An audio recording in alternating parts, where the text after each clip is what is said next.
واقعا برای تبلیغ کردن دست به دامن چه حرفایی میشیم. از نسل جدید آجر پازلی به نام آجر پازلی مسلح شونده استفاده کنید که شیاردار هستند، مخصوص آپارتمان سازی و به این سبک میلگرد بستر رو به راحتی عبور میده.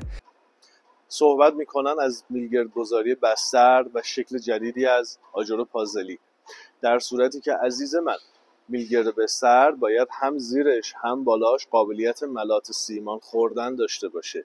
چیزی که استاندارده در جهان داره استفاده میشه، مورد تاییده و استاندارد اونو تایید کرده، این نوع آجر هست که در اینجا میلگرد بستر قرار بگیره، با میلگردهای عمودی بافته بشه، 1 سانتیمتر از زیر و 1 سانتیمتر از بالا ملات سیمان ریخته بشه.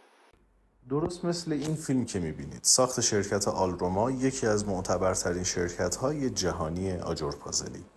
میلگرد گذاری انجام میشه، به هم بافته میشه و ملات سیمان هم درون شیاره این آجر ریخته میشه. کار درست این شکلیه.